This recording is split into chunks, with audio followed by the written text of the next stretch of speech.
Di ako late ha, nauna lang kayo. Okay, eto po ang inyong lingkod, Kags Chino. At tumatanggap ako ng mga reklamo, suhestyon, tanong, kailangan idulog, lahat. Dahil ako po ay public servant na hinihingal-hingal pa.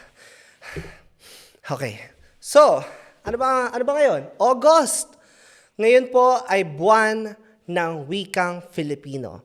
At dahil buwan ng wikang Filipino, bibigyan ko po ng isang hamon ang sarili na sa buong introduksyon ay magsasalita ako ng purong Filipino.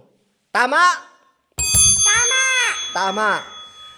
Kaya naman, ano ba ang mga pwede nating ipayo sa mga paaralan para sa mga masisigasig at masisipag nating mga mag-aaral? Siguro, dapat pantutunan pa nating mahalin ang wikang Filipino. Tama? Tama! Walang ganon. Yan, okay? Diba?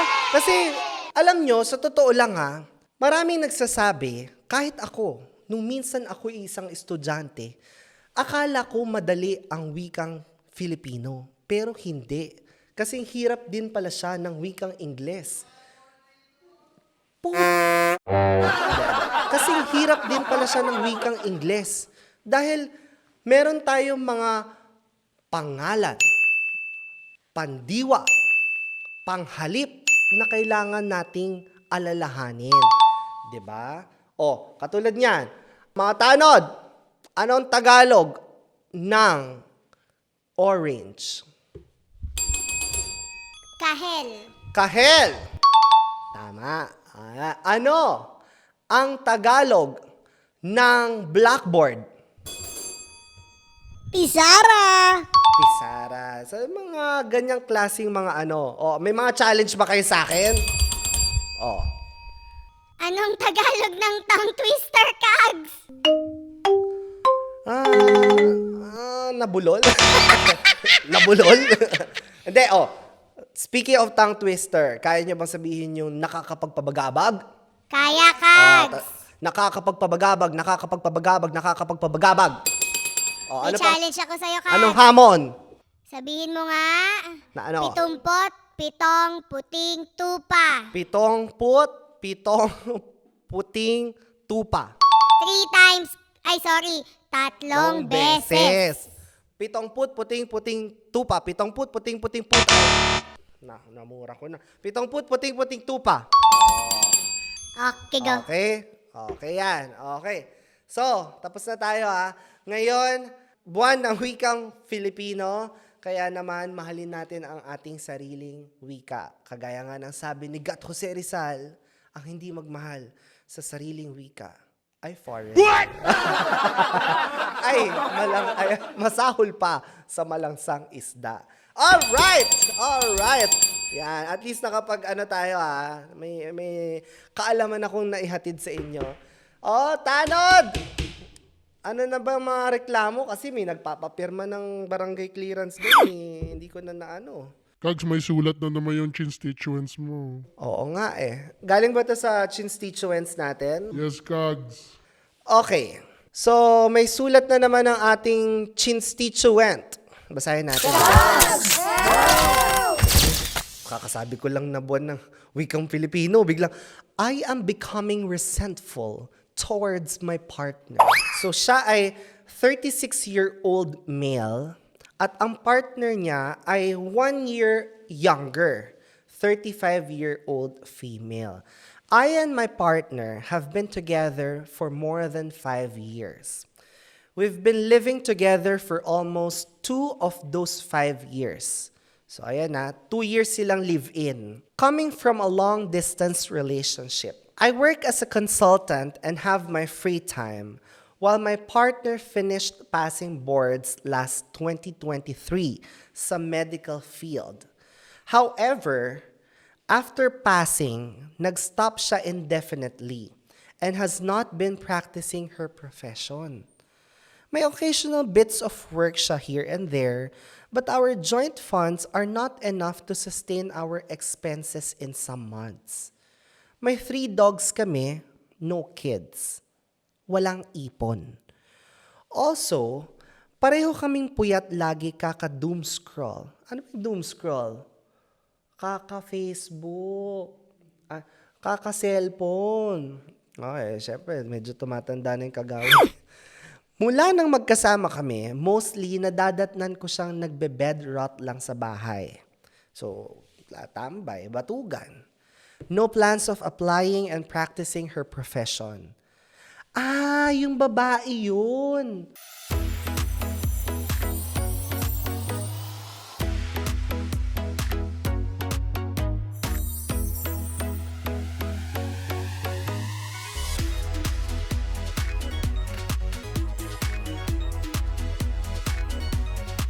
Panalo sa bingo, bus, bus, bus, bus. Panalo anytime, maglaro anywhere sa bingo, bus, bus, bus, bus, bus. Yung babae yung batugan. Kala ko yung lalaki. And or doing any stuff na work-related. At the moment, ako lang ang working sa amin. And as much as possible, okay lang kahit ako ang magbuhat financially. Pero pag nakikita ko yung bahay na magulo, makalat, maalikabok, hindi araw-araw may lutong pagkain at natatambakan pa ng labada, kags, more than 1 week's worth at a time. Nasistress at napapagod ako mentally. Tama naman, kasi physically ikaw na di ba? Ginagawa ko na lang is kumukuha ng labandera for some of my clothes para magamit for work, which is dagdag expenses pa sa'yo. Di ako masyado gumagawa ng chores.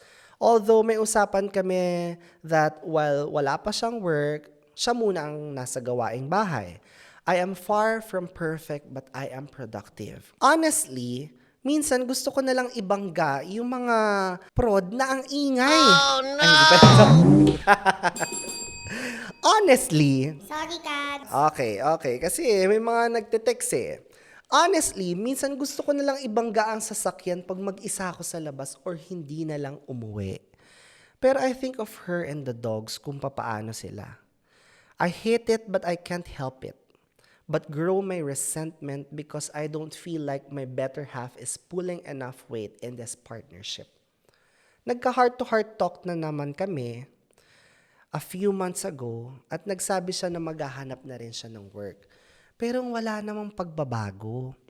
Minsan gusto ko nang manigaw but that's not me. So I distance emotionally. I feel like crap knowing I can do something, but rather I stay stagnant and silent and let things be. Di ko alam if gusto ko ng advice, kailangan ko lang may mapagsabihan. Pagod lang rin sa lahat. Well, sa ating chinstituent, alam mo, first of all, ang tumatak sa akin, after all that you've been through, ay napaka-selfless mo pa rin. Alam mo, yung iba dyan, pipiliin nila yung easiest way out, which is, iwanan mo na lang, di ba? And ang nakakagulat dito is, di ba, typically, ang babae yung nagtatrabaho.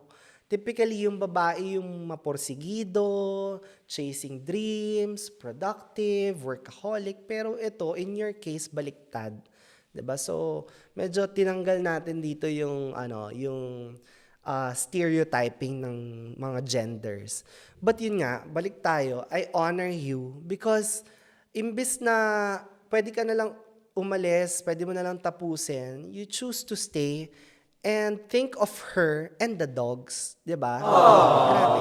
Parang like hindi parang ang sarap mo maging joy. Kontakin mo nga ako. Yun pala yun. Parang ang sarap, 'di ba? Kasi pumasok na dito yung pagiging selfless mo, tapos animal lover ka pa, tapos productive ka pa. And in a relationship, it's really give and take eh. Kaya nga siya partnership eh. Kaya nga siya relationship kasi dapat dalawang tao yung nag-work together. Pero in your case, ikaw lang ang bumubuhat and talagang hindi kita masisisi. There will come a time na nangyari na nga sa'yo na napagod ka, na parang nag-give up ka na, parang na-burn out ka na. Hindi mo na alam kung anong gusto mo mangyari. Kahit nga sa dulo, sabi mo, hindi mo naman kailangan ng payo, pero Gusto mo lang may mapagbuntong ang hininga, may marant, 'di ba? May mapagrantan. So, ano ba mga masasabi nyo, Tanod? Gusto ko muna marinig yung mga, mga Kags. komento nyo.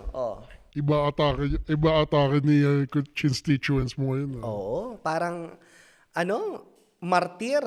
Pwede siya isali sa Majoha. Kasi buwan ng weekend Filipino sabi nila Majoha daw yung mga paring martir.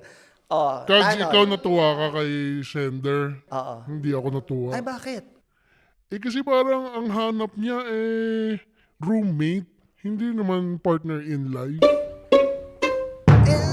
Hindi gets kita Kasi sabi niya, hindi mo siya nagre-reklamo, nagra-rant. Oo. Sabi niya, okay sa kanya na siya ang nagpo-provide. Pero ngayon, naiisip niya pa mag-suicide dahil May sinabi ba siya? Wala siya sinabi. Sabi niya, gusto niya ibang guna lang yung sasakyan oo, niya. tama. Parang, para umabot ka sa ganun, dahil hindi kumikilos yung partner mo ngayon. Pero sabi mo, bukal sa loob mo na ikaw muna ang nagpo-provide sa inyo. Pero sumasagi sa isip mo, mag-suicide. Parang ano ba talaga, kuya? I beg to disagree. Kasi yan kumbaga, maraming mga nagsasabing ganyan kunyari, may pinsan ako, sabi niya,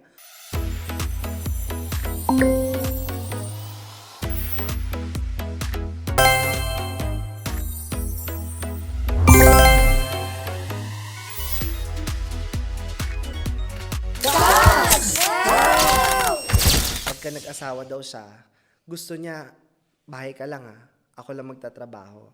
Pero feeling ko naman may underlying statement yon na kahit naman nasa bahay ka lang at hindi kita pagtatrabahuin, siguro naman yung bare minimum na hugasan mo yung pinagkainan or siguro naman mag-try ka magluto para sa ka-live-in partner mo na eventually magiging asawa mo rin. Or yung 3 dogs, imposibleng hindi umebak yun o umihi, linisan mo man lang. Baka kasi, I feel that Sometimes kasi, ako talaga, I live alone. So, mag-isa ako sa buhay at sa bahay. So, nung may aso ako, pag uwi ko, hindi ako pwedeng tumagal sa labas Pag uwi ko, alam mo yung parang, ginusto ko to. So, wala akong ibang sisisihin kundi ako. Pero yung meron kang isa pang tao, na katuwang mo dapat. Tapos pag uwi mo, yung kung paano mo siya iniwan, ganun mo rin siya dadatnan, tapos worst pa, parang that's too much. Diba? Sa akin, Kags, ito pa, feeling ko din, dahil nga parang sabi niya, nagbe-bedrot lang yung partner niya, tapos parang nagdo-doom scroll pa silang dalawa.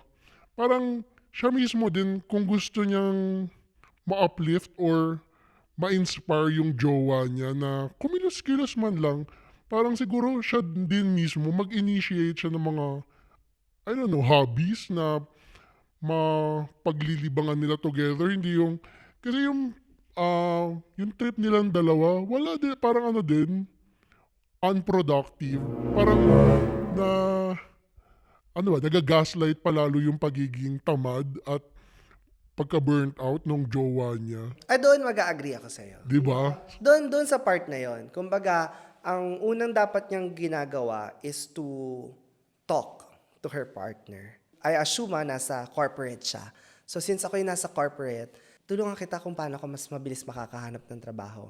Tapos on your other comments na sinasabi mo, na okay, siguro on one weekend, labas tayo or mag-pickleball tayo or Pickleball. yes, yan na PB, yan ang bago ngayon. Dahil meron kaming pickleball sa barangay. So, alam mo yon, para o kaya pwede tayong ano bang hobby mo? Pwede tayong mag-bowling, pwede.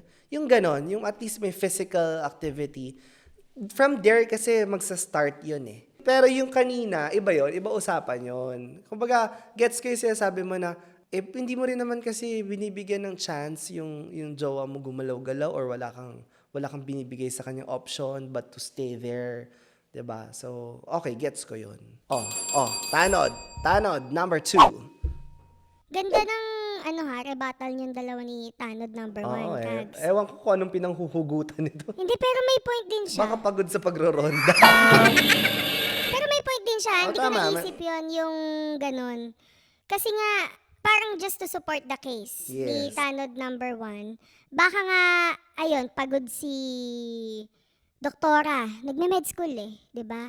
Baka pagod si Doc, kaya ganun na yung ginagawa niya. So, dapat nag-usap siguro sana sila. Yes, yun talaga unang Oo. gagawin. Kasi nga yun, parang nung una, iba din yung stand ko. Pero meron pa ako ibang stand. Gusto ko lang parang i-suporta yung sinabi ni Tanod 1 na hindi niya kinonsult yung partner niya. Baka nga Yes. pagod, nag-aaral, ganun, di ba? Or nasa hiatus eh. Oo, Baka ganun. hiatus pa siya. Oo. Pero, syempre ako naman, ang stand ko naman is, medyo sa side ako kay kuya. Ng very, very hard. Ay! Ay! Very hard. Ayun. Pero dapat kinausap niya. Yes. Communication is still the key. Yes. Nakalimutan ko ano yung lock. Communication is the key. Hindi mo Ganyan. alam yung lock. Oo, nakalimutan ko yung lock. Pero, sana kinausap niya. Oo, parang walang nabanggit dito eh. Oo. I just Hindi hope yung- na benefit Oo, of I the just doubt, hope. kinausap niya. Sana kinausap niya. Sana clear sa kanila. Kasi kung hindi mo naman sinasabi or hindi mo pinaparamdam sa partner mo na, eto na yung, andito na ako. Ano bang plano mo? Ano bang plano mo for the future? Kasi live-in pa lang sila with Yes. dogs.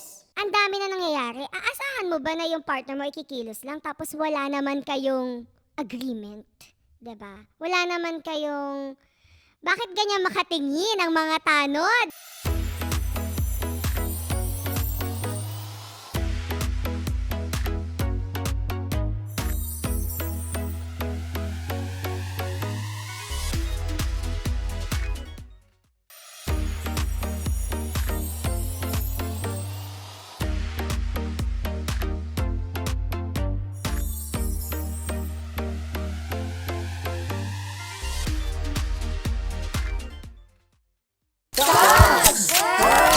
Nakakaloka naman, Kags, dito. Ito ba talaga? Hindi, maganda to. Meron tayong healthy discussion. Okay. Pero alam mo kung ano yung, babalikan ko ha. Go, go. Ano yung part na talagang nag-disagree ako kay Tanod 1? Ano yon, Kags? Yung okay, sige, nagbigay siya ng baka hindi niya kinakausap, baka hindi siya nag-i-initiate ng mga activities, baka hinahayaan mo rin, di ba? Kasi you deserve what you tolerate. But, dito but our joint funds are not enough to sustain our expenses. Kumbaga, ikaw, tao ka rin, kailangan mong kumain.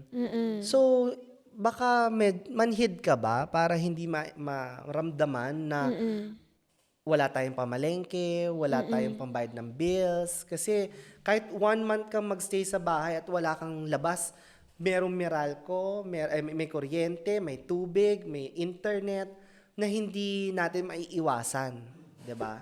So, disagree talaga ako dito kay Tanod. Para kasing best friend ko si Tanod 1. Ay! Kaya sinuport ko siya. Pero ako, I think we're on the same page, Kags. Oo. Yun talaga, yung... Teka lang, di pa ako tapos. Ano Tong yun? Tanod na to, oh. Baka magpapablatter ka Pero ba? hindi, Kags. Medyo trigger word si Bedrot. For me. Alam mo, Tanod 1 kung ako, si Chinstichuent, at sinabi mo na, ba't ikaw din naman di ba sabi, sabay daw sila nag-doom scroll, gago ka, may trabaho ako. So, parang ito na nga lang yung pang-aliw ko. Di ba? So, parang, wag mo ibabalik sa akin because di tayo pareho. Di ba? Kasi kung gusto mo ako magsasalita para sa'yo, Chinstichuent, ako ang nagtatrabaho, ako ang mas may bilang, butaw ka, wala kang karapatan. Kung masakit Here, lang here. ha. Yes. Kung prangka Ipapasa ko na nga. Kasi, Kags, mukhang makakasapak na ako ng Tanod eh. Tanod 3, kanina. Wala ka dito ha. Saan ka galing? Kags, alam mo naman. Lasing ka ba? Lasing ka ba muna? Dapat tayo umuuli sa mga lasing, di ba? Sa mga nagkakarakus. Ayun na nga, kung ang mabalik tayo doon sa usapan kanina, Kags. Kapag ang bare minimum hindi maibigay, umanap na ng iba. Wag ng bear. Wag lang pero Puro hindi. deer. Pero yun. Hindi kasi syempre, ito, ang relasyon para tumakbo yan, dalawa dapat kayo dyan. Hindi naman pwedeng isa lang. Tama. It takes two to tango talaga. Tama, oo. So, hindi naman porket, nasa bahay ka na nga, wala kang trabaho. Naiintindihan ko may pinagdadaanan ka. Pero syempre, kailangan mong tulungan yung partner mo. Yes. Sa paraan na kaya mo. Hindi mo kaya magtrabaho ngayon, gawa ka ng gawaing bahay. Oh, but we're putting words in the partner's mouth. Kumbaga parang, if totoo ngang sinasabi niya yon, medyo gaslighter siya sa part na yan. Kasi lahat naman tayo may battles na pinagdadaanan eh. Parang, okay, I understand, galing kang med school, you've spent, 6 years o more, tapos nagbo-boards ka pa, tapos parang kahit na tapos mo na yung studies mo and yung boards mo, darating pa rin sa time na lost ka eh. So, I understand, you have your battles, but I also have my own battles, Exactly, diba? yun mismo. But, yun nga, then again, we're putting words in the partner's mouth kasi wala naman sinabi dito eh. If lang and only if. Yun yung sinasabi niya kay Guy. Kags, nandito ata yung partner. Gusto, papasok na ba natin? Papasok na ba? Saan? Wala. Akala ko nagpa-blatter. Parang blatter to. Oy, Tanod 4. Ikaw, magsalita ka. Anong masasabi mo dito? Kap. Uy, hindi ako tatakbo. Kagawad pa lang ako. Kags pa lang, Kags, hindi Kap. Sorry, medyo natang galing night shift. Galing ka ba galing ka bilang barangay ata. Ano? Mahirap i-judge yung sitwasyon nila eh. Kasi hindi mo rin alam yung pinagdaanan ng galing med school, di ba? So, may kanya-kanya silang struggles din. Then help me understand. Yun nga, Totoo yun, ganun yun, di ba? yun nga kasi, tanod lang tayo so hindi rin natin maintindihan. So, mag-assume lang tayo ng mga bagay-bagay. First of all, dun sa, okay lang dun sa guy mag-provide. Talagang tungkulin ng guy mag-provide eh. So, hindi yun parang accomplishment mo na tungkulin mo talaga siya. Diba? Okay, go ahead. No, para sa akin, tanod na. Yun yung naiisip ko sa kanya. Tapos, parang bonus na lang kung may maibigay yung partner niya sa kanya. Pero yun nga, hindi rin naman talaga magandang sitwasyon yun. Yun nga, bed rot and everything. Tamad. I mean, yun yung nadi-describe dun sa letter, diba? Tamad siya talaga. Pero, hindi mo rin, ang dami kasi unknown eh. Hindi mo rin alam kung ano bringing niya, diba? So, ano yung sense of urgency niya para kumilos? Diba? So, para sa kanya, pwedeng time lang niya to para magpahinga. Dahil ang hirap mag-aral, maging doktor. Ay, Diba? pero ako pa rin yun. Maglaro sa Bingo Plus app para tuloy-tuloy ang premyo at saya. At malay mo mapanalunan mo pa ang jackpot prize sa first online live stream bingo sa Pinas. Bingo Plus. Bingo sa saya plus sa panalo. Gaming for 21 years old and above only. Visit pagcor.ph/regulatory or email keepitfun@pagcor.ph. Game responsibly. Keep it fun. Okay, but you help me understand. Kumbaga, help me understand. May facing ka ba? Let me know. 'Di ba? May plans ka ba? Kumukuha ka lang ba ng buwelo? Include me. 'Di ba? So parang yung mga maliliit na things na to na we think is yung parang unsaid or unwritten mga statements natin. Sometimes it's important eh. 'Di ba? Sabihin mo lang. Totoo, Sabihin mo lang sa akin. Kasi tas parang you said na tungkulin yun nung lalaki. Hindi naman siya at first, hindi naman siya nagrereklamo eh. Pero dahil nga sa dami din ng bigat niya, sabi nga niya, it's not physically that he's complaining about eh. It's the mental na pag uwi ko ng bahay, eto, parang, yeah. But, ang isang makukuha ko doon na point is, ang hirap talaga kapag ka live-in kayo. Bilang sagrado katoliko ulit. Sagrado ba o sarado? What? Sarado. Bilang kung ano man, kung sagrado o sarado katoliko, di ba, ano yan eh, yung sinasabi nila, marriage or live-in, anong uunahin? But that's for another topic, di ba? Pero, once you enter into a relationship and you decided to live in, may mga kailangan talaga kayong adjustments na pagdaanan at i-take into consideration. Because nasa isang bubong kayo eh. May iba't iba kayong family culture, may iba't iba kayong kilos, may iba't iba kayong upbringing, 'di ba? Na kailangan yung mag-adjust sa isa't isa kasi parang this is a test. Anong tawag doon? A free trial sa pagkasal na kayo. So, I guess okay na tayo. Walang nag-aaway-away ng mga tanod. Final words ko lang sa'yo, communication is the key. Mag-usap kayo. Pag nag-usap kayo at ganun pa rin, ako na magsasabi sa'yo, iwan mo na.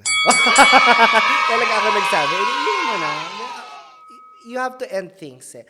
Malay mo, kagaya nung last episode natin, pagka iniwan mo, may mas dumating na mas perfect for you, mas bago, mas mamahalin ka. Baka ikaw pang magsawa, paglingkuran ka pa, 'di ba? Dati ikaw naglilingkod, ngayon ikaw na pinaglilingkuran, 'di ba? All right, so muli ako po ang inyong ito pala camera. Muli ako po ang inyong lingkod, Kags Chino. At kung meron kayong mga reklamo, komento, suhestyon, tanong, mga kailangang idulog, basta, wag lang kayo mangutang, pero pwede kang magsalisit. Yan. So, dito lang kayo sa Kags Help with Chino Liu. Alright. Kakape lang ako.